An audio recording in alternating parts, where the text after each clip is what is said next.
क्या नाम है डॉक्टर साहब? डॉक्टर इशाक मोहम्मद, वरिष्ठ चिकित्सा अधिकारी, निवासी देई, जिला बूंदी। डॉक्टर साहब, आप काफ़ी समय से समाज सेवा भी करते हैं, कवि भी हैं, साहित्यकार भी हैं और हिंदू मुस्लिम एकता के प्रतीक एक बहुत बड़े समाज सेवा के रूप में आप जान जाते हैं। जो पहले माहौल आपका ने देखा था बचपन में, आज के माहौल में कितना फ़र्क है, क्या फ़र्क है? पहले के और अभी के जो देश का माहौल है वो बड़ा शोचनीय है। वर्तमान के माहौल जो विश्व में है वो एक चिंताजनक माहौल है। मेरे देश का जो माहौल है उसको देखकर मेरे दिल को बहुत पीड़ा होती है। मैं सोचता हूँ कि हिंदुस्तान जो सौहार्द और सद्भावना का देश था उसको क्या हो गया जो आज अशांति का माहौल बना हुआ है। लोग धर्मों के नाम से लड़ रहे, झगड़ रहे हैं और माहौल खराब कर रहे हैं। लेकिन इसमें कुछ सिरफिरे लोग ही हैं जो इस माहौल को बिगाड़ रहे हैं। अगर सरकार के खिलाफ कठोर कार्रवाई करे तो हमारा देश का जो माहौल सतरंगी और सभी धर्मों का जो भारत देश है उसमें अमन और शांति बनी रहे। डॉक्टर साहब, पिछले 5 साल पहले आप चार धाम की यात्रा भी गए थे, तो वहाँ का माहौल कैसा लगा था? उस टाइम पे कैसा माहौल था? मेरे बचपन से ही मुझे ऐसा माहौल मिला कि मैं सभी धर्मों का समान रूप से सम्मान करता हूँ और ये मेरा सौभाग्य है कि मैंने राजस्थान के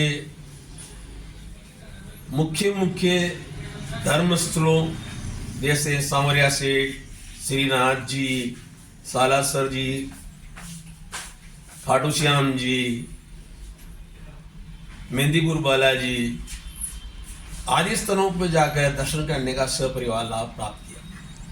साथ ही हिंदुस्तान के जो बड़े बड़े तीर्थ स्थल हैं, हिंदू तीर्थ स्थल, वहां भी मैं गया। वैष्णो देवी गया, मथुरा जन्मभूमि गया, वृंदावन गया, गोवर्धन धाम गया। तो मुझे जो वर्षों पहले जो वहां पर जो माहौल देखा वो भाईचारे का और प्रेम और स्वार्थ का जो माहौल था वो आज वहां देखने को नहीं मिलता। साथ ही जैन तीर्थ स्थलों की भी मैंने कई यात्राएं की।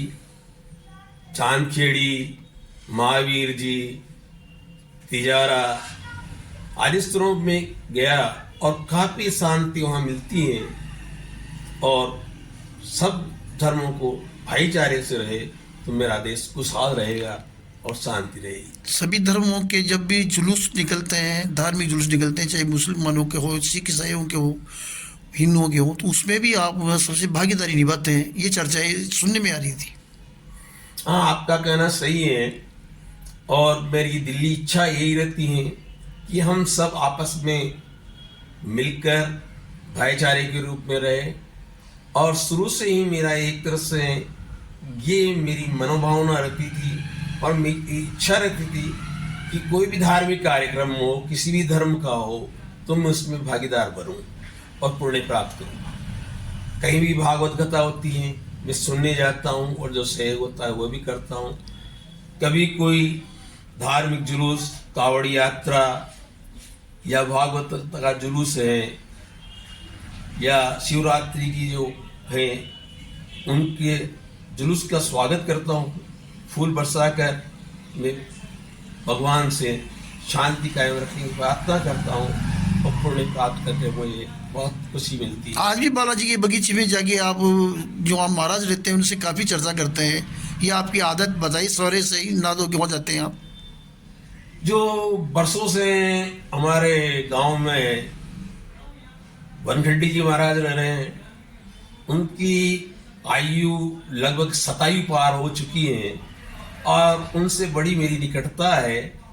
और जब भी याद करते हैं या कभी भी मेरा मन करता है तो मैं दर्शन करने के लिए वहाँ पहुँच जाता हूँ। अभी 2-4 साल से वहाँ पर खाटू श्याम जी का मंदिर बना, उसमें मेरी सहभागिता रही और मैं अपने आप को सौभाग्यशाली मानता हूँ कि आज भी जब भी बाबा मेरे को याद करता है मैं तुरंत बाबा के दर्शन को पहुंच जाता हूँ। चार धाम यात्रा तो आप मय परिवार के गए थे?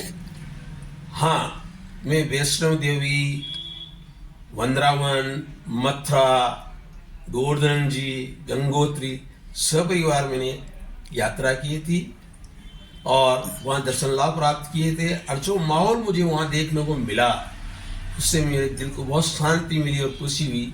लेकिन वर्तमान हालत को देखते हुए मेरे दिल को बड़ी ठेस पहुँचती है और बहुत दुख होता है कि मेरे देश को ये किसकी नज़र लग गई।